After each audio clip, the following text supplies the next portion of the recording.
is to tell us that life is about now. Well, what you should understand is that, yeah, you only live once. Could be 70, 80, 90, 100 years, though. That can be a long time to be around. You want to make sure that... And you need then to have an authentic, legitimate plan of longevity. You see? And you see, the problem with us is we are a people who love shortcut. You see? We are a people who love shortcut. And the persons that love shortcut, they're not going to have longevity. Dr. Thompson, for those of us who have that financial wherewithal and we are financially comfortable, is the need for intentions and planning any less important? No, for them it is equally as important. For them it is actually equally as important. You know, one of the things I often say too, don't think that people that have means don't feel it. They do. Someone at the beginning of 2011 was $20 million. And at the end of 2011 worth $4 million. You're telling me they're not going to feel that? See, it is foolish for us to think that they don't feel it. You just feel it according to the level that you're at. So the principle of planning doesn't stop for any level of individual. So here it is, at the beginning of 2012, and persons are looking. There's a young lady whose husband left her. Yes. And she feels devastated. Absolutely, and there's no question about it.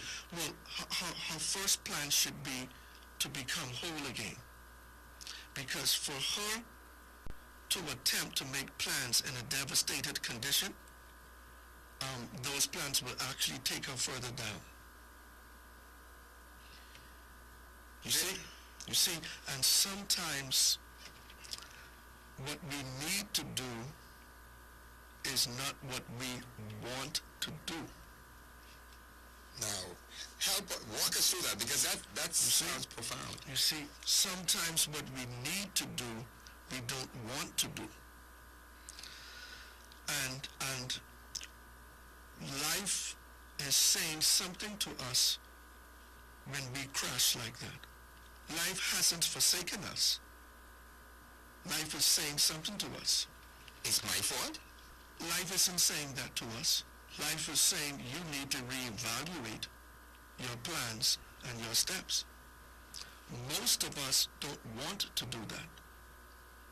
So we want to pick back up and force life to bless us with that same negative mental attitude.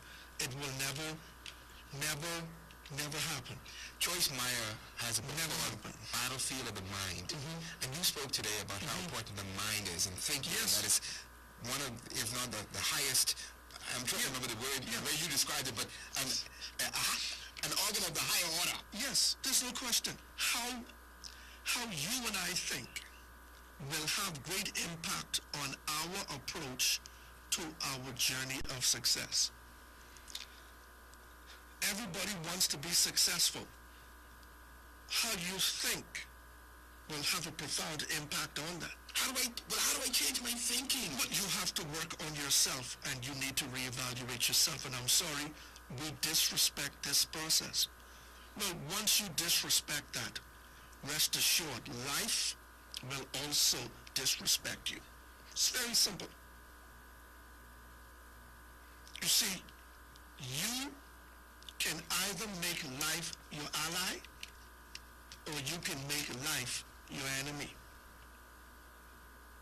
Life rewards people that learn and punishes those that don't learn, hoping that the punishment will bring them to a place of reevaluation.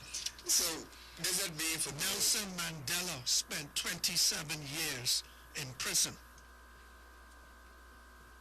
See, I don't talk foolishness, and I don't waste time with vain debates.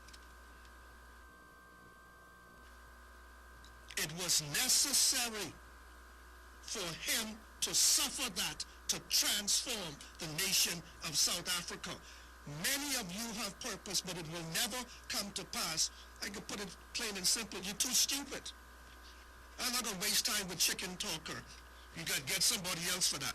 No, I want to play and talk. I don't go into that. Yeah, you see, I don't have time for that. Mm-hmm.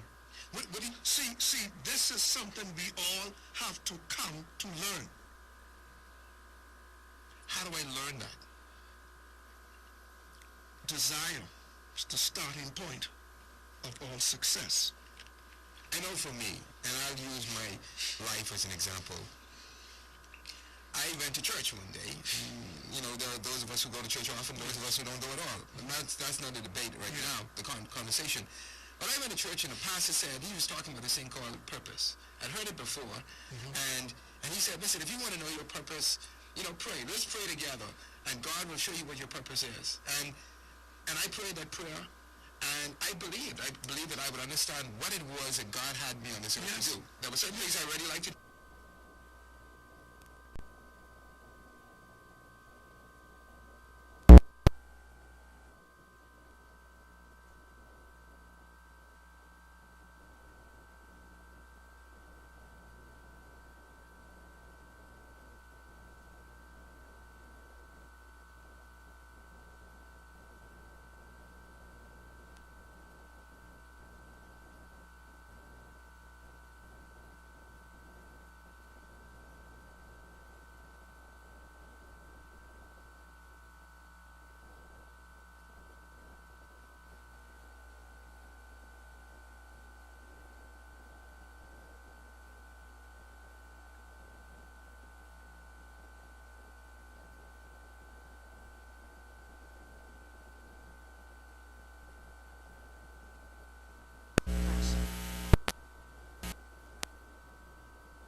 Trick you into turning that back into yesterday.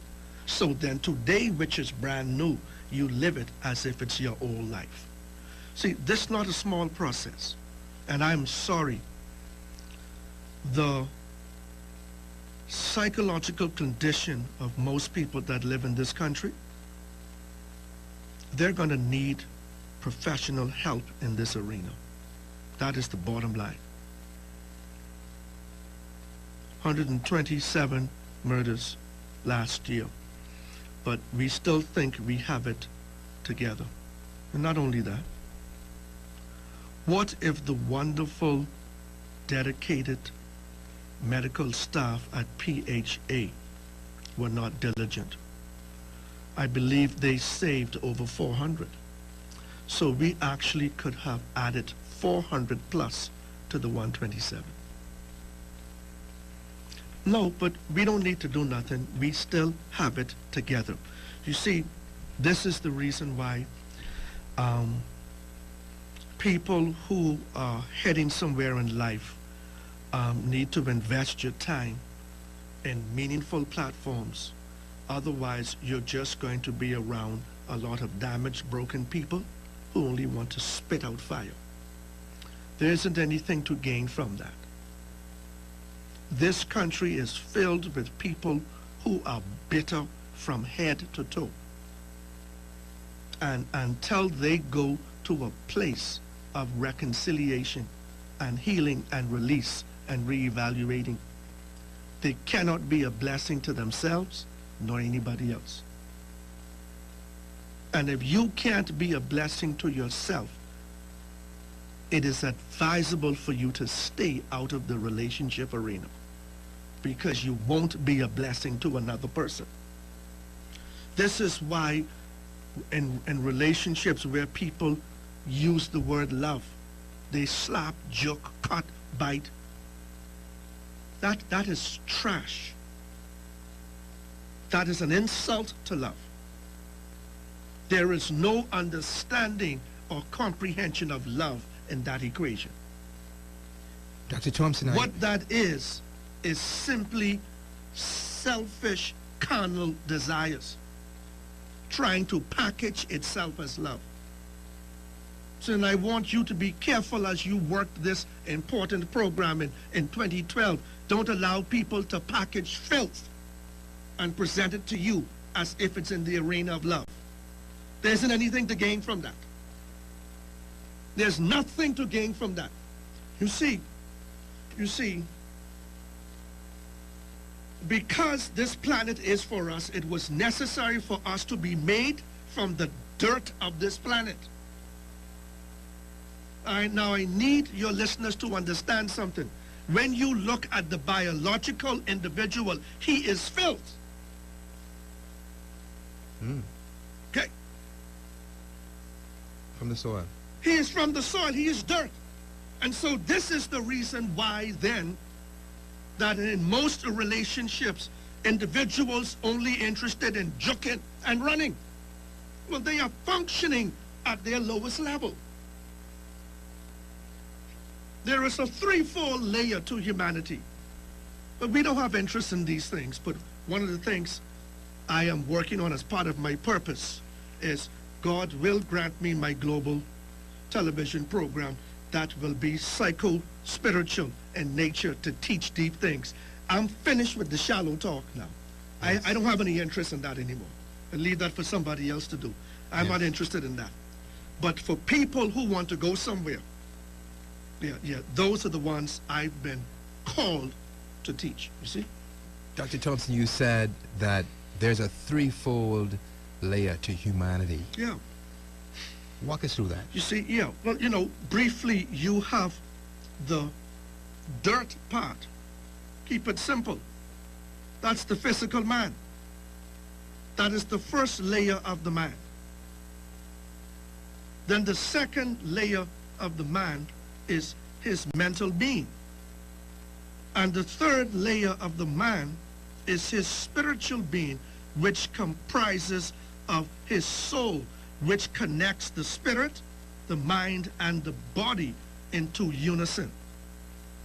And so the capacity to function appropriately and respectfully in a relationship requires the triune connectivity of all of the individual. But all we basically doing in relationships here is functioning at the animal level. And because we can talk, you're only a talking dog, you see? Just like how the dog is talk on TV. Only a talking dog. Can't behave, you see?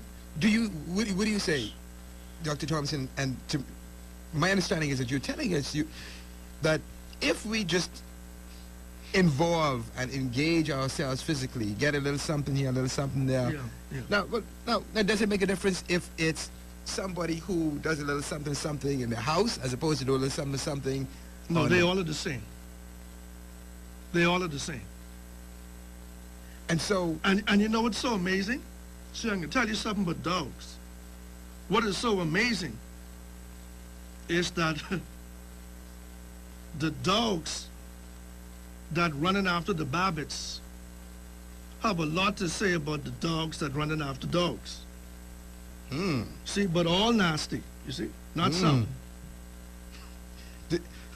Can we say that some of the relationship problems that we're having now is that they were founded on just the physical level? They just got to the first level? That's all it is. And the physical level, the relationship runs amok. 18 to 24 months. That's it. Now, listen to your callers and stuff who call you. Ask them how long they've been in the relationship. Watch that 18 to 24 months become the median. That's all it is, you see? See, she got to go put on one tights and one shorts, get all the bongi out, a breast out and stuff. It got to catch Frankie, you see? Child, I didn't love him. He leave me. You didn't love him. You see, all you're doing is operating in the gutter. Well, I don't have time for that, you see? Yeah, I don't have any interest in that.